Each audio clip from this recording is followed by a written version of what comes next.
Assalamualaikum warahmatullahi wabarakatuh. Hai para pencinta catur dan para catur mania, selamat datang kembali di Legenda Catur Dunia. Piala Dunia Catur 2021 sudah memasuki babak ketiga tadi malam. 32 pemain pria dan 16 pemain wanita lolos ke babak ini. Untuk pagi ini, admin akan coba ulas permainannya Magnus Carlsen saat bertemu dengan kompatriotnya Aryan Tari di babak ketiga ini. Magnus Carlsen ini kawan lolos ke babak ketiga setelah mendapatkan bye di babak pertama dan mengalahkan wakil Kroasia Sasa Martinovic di babak kedua. Dan di babak ketiga ini kebetulan dia bertemu dengan kompatriotnya atau juniornya Aryan Tari, dan kita coba lihat dulu profil kedua pemain. Magnus Carlsen sendiri saat ini masih menempati ranking 1 dunia kawan sejak tahun 2011 silam. Sudah 10 tahun dia sudah menempati ranking pertama tanpa tergeser sedikit pun. Mempunyai elo rating standar saat ini 2847, elo rapid 2881 dan elo blitz 2886. Saat ini usianya sudah menginjak usia 31 tahun dan lawannya Aryan Tari saat ini menempati ranking ke 120 dunia. Mempunyai elo rating standar 2639, elo rapid 2531 dan elo blitz 2656. Dan kita lanjut ke langkah pertama. Di sini Magnus Carlsen pegang putih mengawali atau bermain dengan pembukaan Inggris pion C4. Dibalas dengan pion E6 oleh Aryan Tari. Pion G3 mencoba men-set up menjadi Catalan opening, dibalas dengan pion D5. Gajah G2, pion D pukul pion C4 dan menteri putih ke A4 skak mencoba mendapatkan pion hitam. Ditutup oleh pion C6, menteri pukul pion C4. Sekarang pion kembali didorong ke C5, mencoba mendapatkan kontrol di peta D4 ini agar putih tidak memainkan pionnya maju ke depan. Carlsen melanjutkan dengan pion B3 mencoba Viajento gajahnya di peta B2. Aryan Tari melanjutkan pengembangan kuda F6. Gajah putih B2, gajah hitam E7 persiapan untuk rokade pendek, dan Magnus Carlsen mengembangkan kuda F3, kuda hitam C6, Carlsen rokade, begitu juga dengan Aryan Tari. Carlsen melanjutkan dengan kuda E5 menantang pertukaran kuda, langsung diterima kuda pukul kuda E5, dipukul balik oleh gajah. Selanjutnya kuda hitam ke D7 berbalik mengancam gajah putih. Gajah mundur kembali ke B2 dan beteng digeser ke B8. Untuk menghindari diagonal panas yang dikuasai oleh gajah putih ini kawan, mungkin di langkah berikutnya mempersiapkan pion B6-nya. Carlsen melanjutkan pengembangan kuda C3, gajah hitam F6 dan beteng A digeser ke B1. Juga persiapan untuk membackup gajah Viajentonya agar kudanya nanti bebas melanjutkan pergerakan. Dan di sini Aryan Tari bermain dengan pion B6 persiapan gajah untuk keluar kandang. Pion B4 balas Carlsen. Gajah B7 menantang pertukaran, langsung diterima Carlsen. Gajah pukul gajah, dipukul balik oleh beteng, dan Carlsen melanjutkan pion B pukul pion C5 membuka lajur B, dipukul balik oleh kuda hitam. Selanjutnya gajah putih ke A3 mengepin kuda. Beteng hitam bergeser ke C7 persiapan discover attack bagi menteri putih. Beteng F digeser ke D1 oleh Carlsen persiapan untuk mendorong pionnya maju ke depan nantinya. Aryan Tari menggeser betengnya ke E8 menghindari pimpinan dari gajah putih ini kawan. Carlsen melangkahkan kuda ke B5 mengancam beteng. Dan beteng digeser ke D7. Carlsen menukarkan gajahnya pukul kuda di C5, dipukul balik oleh pion B. Selanjutnya Carlsen menggeser menterinya ke A4. Mengapa Carlsen tidak pukul pion gratis ini saja kawan? Bisa saja putih melakukan variasi ini. Hitam mungkin akan membalas dengan pion A6 terlebih dahulu mengusir kuda. Setelah kuda mundur ke A3, hitam mungkin akan melanjutkan pukul pion D2 dan permainan masih akan tetap berimbang. Tapi Carlsen di sini tadi bermain dengan langkah menteri ke A4. Menawarkan pion D2-nya untuk dipukul oleh beteng hitam. Tapi Aryan Tari di sini tidak tertarik pukul pion ini. Tapi apabila hitam mencoba pukul pion yang ada di D2 ini, bisa saja dilakukan oleh hitam kawan. Putih mungkin akan membalas dengan langkah kuda ke D6. Langkah terbaik bagi hitam pada posisi ini adalah pukul beteng di D1 dengan tempo skak. Setelah dipukul balik oleh beteng putih, hitam bisa menggeser betengnya ke peta F8. Karena bila pada posisi seperti ini tadi kawan, beteng hitam pukul kuda yang ada di D6, langkah ini adalah langkah kesalahan.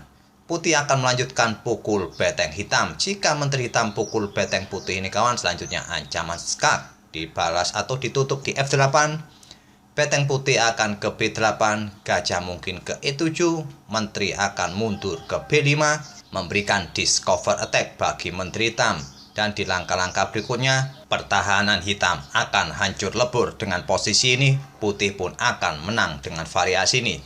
Jadi langkah terbaik pada posisi seperti ini bagi hitam adalah pukul beteng di D1 skak. Setelah dipukul balik, beteng bisa digeser ke F8, kuda mungkin pukul pion F7, discover attack bagi menteri hitam, menteri bisa bergeser ke E8, dan seterusnya mungkin akan terjadi seperti ini kawan, dan permainan pun akan tetap kembali berimbang. Tapi variasi ini tidak dipilih oleh kedua pemain. Pada posisi seperti ini tadi, beteng hitam mempunyai pilihan pukul pion yang ada di D2, tapi Ariantari menggeser menterinya ke A8.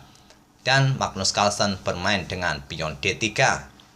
Pion H5 lanjut Ariantari mencoba membongkar struktur pion di sayap raja. Beteng D digeser ke C1 dan beteng digeser ke C8. Carlsen melanjutkan langkah manuver ke A3, mungkin bermanuver kembali ke peta C4 di langkah berikutnya. Beteng naik ke D4 menyerang menteri, ditutup oleh kuda di C4. Pion H4 lanjut Ariantari dan menteri putih ke B5 lanjut Carlsen menghindari pimpinan. Menteri hitam ke D5 mencoba mereposisi posisi menterinya kawan, mungkin nanti akan digeser ke sayap raja nantinya untuk mendukung serangan dari gajah ataupun pion hitam ini. Di sini Carlsen melangkahkan menterinya ke B7, mengancam beteng, juga mengajak untuk bertukar menteri. Tantangan sementara ditolak oleh Ariantari menggeser betengnya ke D8 dan Carlsen menukarkan menterinya. Dipukul balik oleh pion mengancam kuda, kuda lompat ke E3 dan beteng digeser ke A4 mengincar pion A2. Di backup oleh beteng di C2 dan Ariantari mendorong pionnya maju ke H3 untuk mempersempit pergerakan Raja Putih. Raja pun bergeser ke F1, gajah ke D4 mengancam kuda, kuda lompat ke F5 berbalik mengancam gajah, gajah kembali ke F6, kuda lompat kembali ke E3, gajah kembali ke D4, dan kuda kembali ke F5, kembali gajah mundur ke F6. Jika kuda putih ini kembali ke E3 kawan, maka akan terjadi repetition move dan otomatis permainan berakhir miss. Carlsen tidak ingin berakhir miss karena dia pegang putih. Dia melangkahkan beteng pukul pion C5. Beteng hitam pukul pion A2. Kuda lompat kembali ke E3 memberikan ancaman pada pion D5.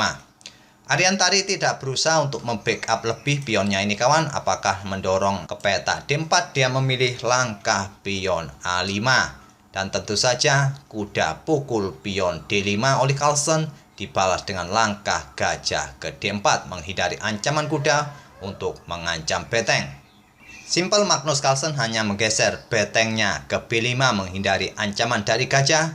Dan pada posisi langkah ke-39 ini kawan, sisa waktu kedua pemain menyisakan sekitar 1 menitan. Tapi selepas langkah ke-40 nanti kawan, waktu pun akan ditambah 30 menit lagi. Dan pada posisi seperti ini, mungkin Ariantari sudah mulai kehilangan fokus kawan.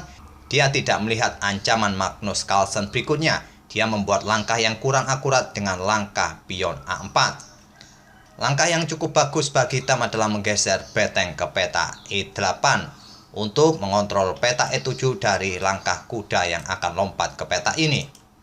Tapi Ariantari memilih langkah pion A4 dan dimanfaatkan Carlsen dengan pukulan telak kuda E7 skak.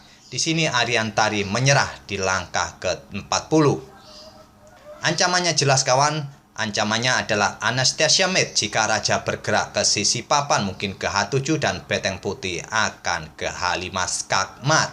Ini adalah pola skakmat Anastasia.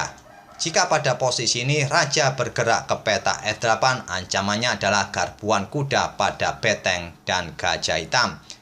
Jika beteng hitam ini tetap naik untuk mengontrol atau membackup gajahnya kawan, ancamannya adalah ancaman skak mat, yaitu beteng putih ke B8 skak hanya bisa ditutup oleh beteng dan skak mat. Tapi pada posisi seperti ini, bila beteng hitam bergeser ke kiri atau ke kanan, maka gajah hitam akan tewas. Jadi langkah yang logis adalah gajah ke F6. Selanjutnya kuda pukul beteng, gajah pukul kuda. Dan dengan komposisi seperti ini kawan, dengan keunggulan kualitas seperti ini di permainan babak akhir, jangan berharap bisa mengalahkan Magnus Carlsen. Itulah kawan permainan Magnus Carlsen versus Ariantari di babak ketiga pada game pertamanya dalam permainan klasik atau standar. Semoga permainan kedua pemain tadi bisa menghibur kawan-kawan di pagi ini, dan kita akan bertemu di video-video berikutnya. Terima kasih. Wassalamualaikum warahmatullahi wabarakatuh.